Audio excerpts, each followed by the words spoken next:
Good morning everyone, Mick Hughes here. I just want to talk about non-operative management this morning, and I certainly want to address just the topic of failure in non-operative management, because I think there's a lot of really, as cool as it is to share these positive outcomes, such as the one that I shared the other day where a guy showed tissue healing in his ACL after trialling a period of non-operative management, and then there's many cases of those successfully having a great outcome following non-operative management, even though they may have not structurally healed. I think there's also, it's a big reminder for us to know there's actually a lot of cases out there who don't have successful outcomes too, and we can't sort of paint every case with the same brush. And if we have this expectation that all ACLs will heal and all non-operative management cases will have a great outcome, I think we're setting up ourselves and our patients up for failure.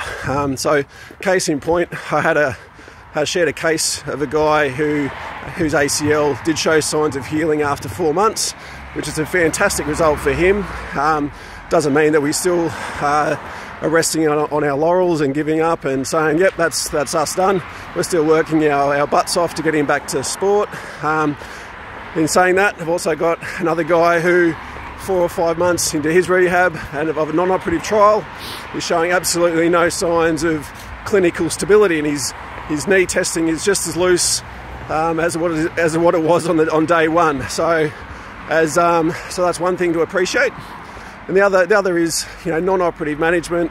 Once again, in those that may not be clinically stable but coping well and returning back to training and sport, and eventually returning back to sport. And I can think of a couple of cases on my own that have successfully returned back to sport.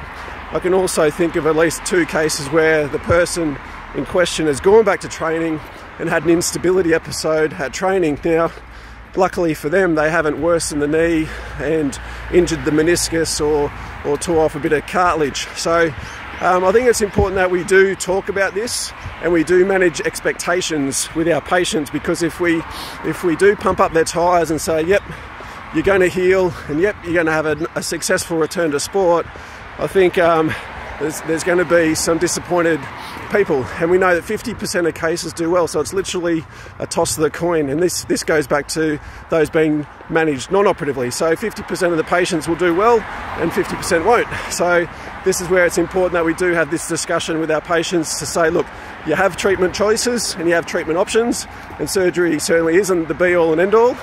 But also too, if you go non-operative, it doesn't mean you'll have a successful outcome either. Okay, so there's just a few of my thoughts this morning on the way to work. Hope you guys are having a great day, and we'll talk again soon. Bye.